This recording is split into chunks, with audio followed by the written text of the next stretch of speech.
কোনো এক সময় এক বৈষ্ণব তুলসী দেবীকে জল প্রদান ও পরিক্রমা করে গৃহে গমন করেন। কিছুক্ষণ পর এক ক্ষুধার্ত কুকুর সেখানে এসে তুলসী দেবীর মূলে অবশিষ্ট জল পান করে। কিন্তু তখনই এক ব্যাধ এসে তাকে বলতে লাগলো, দুষ্টু কুকুর, তুই কেন আমার বাড়িতে খাবার চুরি করেছিস? চুরি করেছিস ভালো, কিন্তু মাটির হাঁড়িটি কেন ভেঙে রেখে এসেছিস? তোর উচিত শাস্তি কেবল মৃত্যুদণ্ড। অতএব ব্যাধ ওই কুকুরটিকে তখন বধ করে। তখন যমদূতগণ ওই কুকুরকে নিতে আসে, কিন্তু তৎক্ষণাৎ পরম সিদ্ধ বিষ্ণুদূতগণ সেখানে এসে তাদের বাধা দিলে শ্রী বিষ্ণুদূতগণ বলেন, এই কুকুর পূর্বজন্মে জঘন্য পাপ করার কারণে নানাবিধ শাস্তি পাওয়ার যোগ্য ছিল, কিন্তু শুধুমাত্র তুলসী দেবীর তরুমূলের জল পান করার ফলে এর সমস্ত পাপ নষ্ট হয়েছে, এমনকি সে বিষ্ণুলোকে গমনের যোগ্যতাও অর্জন করেছে। অতঃপর সেই কুকুর সুন্দর দেহ লাভ করে বৈকুণ্ঠের দূতগণের সাথে ভগবত ধামে গমন করে। এই হলো তুলসী দেবীর মাহাত্ম্য। তুলসী দেবীকে বৈশাখ মাসে যদি বিশেষভাবে পুজো পাঠ করা হয় বা বিশেষ কিছু নিয়ম পালন করা হয়, তাহলে এই মাহাত্ম্য বেড়ে যায় অনেক অনেক গুণ। সৌর বৈশাখ মাসে যেহেতু সূর্যের তাপ বৃদ্ধি পায়, তাই বিষ্ণু ভক্তগণকে জলদান করা হলে শ্রীহরি অতিশয় প্রিয় হন। শ্রীহরির কৃপাপূর্বক তার থেকে অভিন্ন শ্রী তুলসী বৃক্ষে জলদানেরও অপ্রাকৃত এক সুযোগ প্রদান করেন। নমস্কার, কৃষ্ণকথাতে আপনাদের সবাইকে স্বাগত। আজকের এই ভিডিও থেকে আপনারা জানতে পারবেন বৈশাখ মাসের মাহাত্ম্য, তুলসী দেবীকে কেন আমাদের জলদান করা কর্তব্য এবং এই মাসে কি কি কাজ করা অবশ্যই কর্তব্য।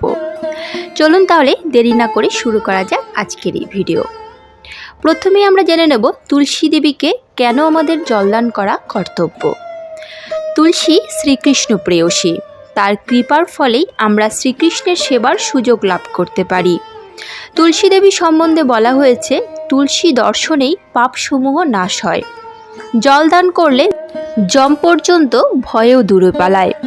রোপণ করলে তার কৃপায় কৃষ্ণ ভক্তি বৃদ্ধি পায় এবং শ্রীহরির চরণে অর্পণ করা হলে কৃষ্ণ প্রেম লাভ হয়।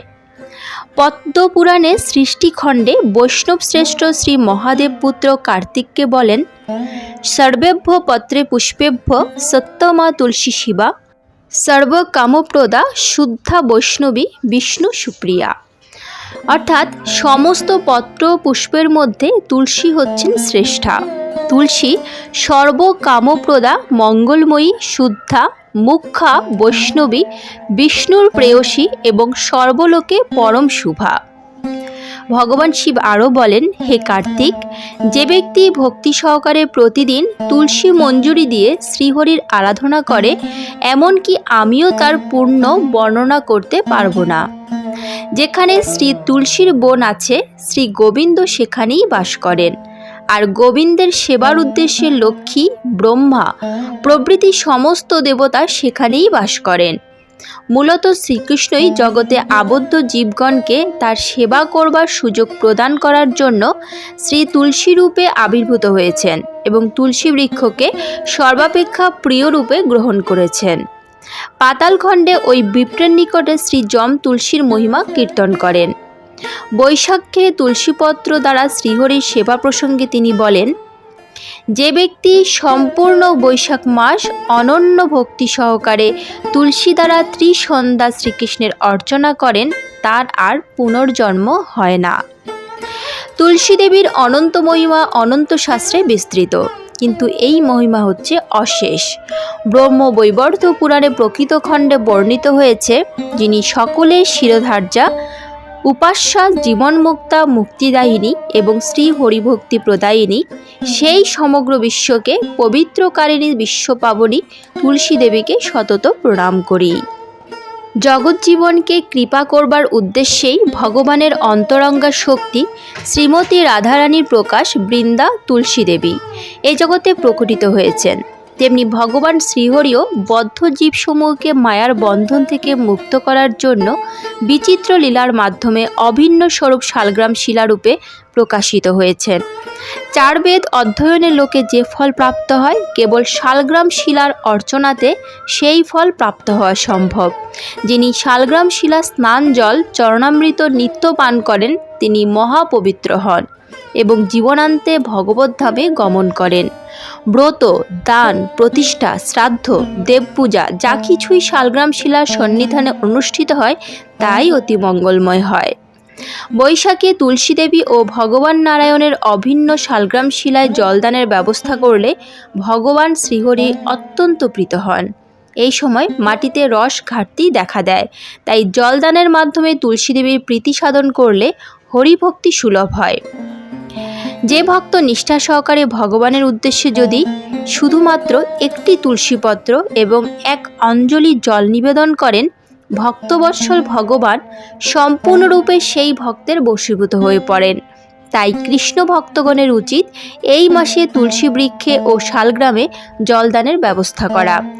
সমগ্র বৈদিক শাস্ত্র পুঙ্খানুপুঙ্খভাবে অধ্যয়নের ফলে চরম প্রাপ্তি যে কৃষ্ণপ্রেম, বৈশাখ মাসে শ্রী তুলসীকে জলদানের মাধ্যমে তা অতি সহজেই লাভ হয়। আমরা সবাই জানি তুলসী কোনো সাধারণ বৃক্ষ নয়। হিন্দু ধর্মে তুলসীর বিশেষ মাহাত্ম্য রয়েছে। বিভিন্ন পূজা অর্চনা ও শুভ কাজ তুলসী ছাড়া কখনোই সম্পূর্ণ হয় না। তবে গণেশ ও শিবের পুজোয় তুলসী বর্জিত। শাস্ত্রমতে প্রতিদিন তুলসীর দর্শন করলে সমস্ত পাপ থেকে মুক্তি পাওয়া যায়। আবার তুলসী পুজোকে মোক্ষদায়ক মনে করা হয়। হিন্দু ধর্মে দেব পুজো ও শ্রাদ্ধকর্মে তুলসী পাতা অপরিহার্য।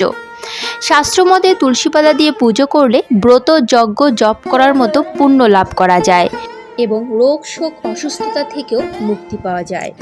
চলুন তাহলে জেনে নেওয়া যাক বৈশাখ মাসে কোন 5টি কাজ আমাদের অবশ্যই করা কর্তব্য। 1 নম্বর হলো তুলসী গাছে জল দেওয়ার সময় অবশ্যই এই মন্ত্রটি জপ করুন। ওম গোবিন্দ বল্লভম দেবী ভক্ত চৈতন্যকারিণম স্নাপয়ামি জগদাত্রীম কৃষ্ণ ভক্ত প্রদায়িনম। এরপর আরেকটি মন্ত্র জপ করুন। মহাপ্রসাদ জননী সর্ব সৌভাগ্যবর্ধিনী আধি ব্যাধি হরা নিত্যম তুলসীতম নমস্তুতে। তুলসী পাতা তোলার সময় এই 2টি মন্ত্রের মধ্যে যে কোনো একটি জপ করতে পারেন। ওম সুভদ্রায় নমঃ, ওম সুপ্রভায় নমঃ। বৈশাখ মাস অন্য সব মাসের মধ্যে শ্রেষ্ঠ বলে বিবেচিত হয়। এ মাসে ভগবান বিষ্ণুর পরশুরাম, নরসিংহ, কুর্ম, বরাহ ও বুদ্ধ অবতারের পুজো করা হয়। প্রতিদিন 11 বার ওম মাধবায় নমঃ মন্ত্রটি জপ করুন। এতে করে সংসারের যাবতীয় কষ্ট দূর হবে। বৈশাখ মাসে জল, আম, গুড়, ছাতু ও তিল দান করলে পিতৃদোষ দূর হয়, সমস্ত পাপ ধ্বংস হয়। স্বাস্থ্য ভালো রাখতে এগুলো খেতেও পারেন। বৈশাখ মাসের অক্ষয় তৃতীয়ার দিনটি অত্যন্ত শুভ। কথিত আছে এই দিনে যে ব্যক্তি সোনা, রৌপ্য, যানবাহন, জমি প্রভৃতি ক্রয় করেন সেগুলি বৃদ্ধি পায় ও গৃহে সমৃদ্ধি আসে। বৈশাখ মাসে পশু পাখির খাবার জলের ব্যবস্থা, অভাবে বা দুস্থদের অন্নের ব্যবস্থা করলে রাজস্ব যজ্ঞের ফল লাভ করা যায় বলে শাস্ত্রে উল্লেখ রয়েছে। বৈশাখ মাসে যে কাজটি অবশ্যই করবেন তা হলো নিয়মিত শ্রীকৃষ্ণের চরণে তুলসী অর্পণ করুন। চন্দন, গঙ্গাজল সহকারে এই পুজো করুন, তাহলে বৈকুণ্ঠে ভগবানের নিত্য সেবা লাভ করা যায়। বৈশাখ, কার্তিক আর মাঘ মাসে প্রাতঃস্নান সারার পরামর্শ দেওয়া হয়। সূর্য উদয়ের 48 মিনিটের মধ্যে স্নান করতে পারলে খুব ভালো হয়। বৈশাখ মাসকে মাধব মাসও বলা হয়। পদ্মপুরাণে বলা হয়েছে এই মাসে সাদা তুলসীর পুজো করলে গোলক বৃন্দাবনে প্রবেশ করা যায়। আজকের মতো ভিডিওটি এখানেই শেষ করলাম। আশা করি আপনাদের ভালো লেগেছে। যদি ভালো লেগে থাকে তাহলে অবশ্যই একটি লাইক করবেন। এ ধরনের বিভিন্ন ধর্মীয় ভিডিও পেতে এবং নিয়মিত গীতা পাঠ শুনতে চ্যানেলটিকে অবশ্যই সাবস্ক্রাইব করবেন। প্রিয়জনদের সাথে শেয়ার করবেন যাতে তারাও উপকৃত হতে পারে। যদি রাধা মাধবের পরম ভক্ত হন কমেন্টে রাধা মাধবের জয়গান করতে ভুলবেন না যেন। আজ তাহলে এ পর্যন্তই, দেখা হচ্ছে পরবর্তী ভিডিওতে। ভালো থাকবেন, সুস্থ থাকবেন। জয় শ্রীকৃষ্ণ। রাধে রাধে।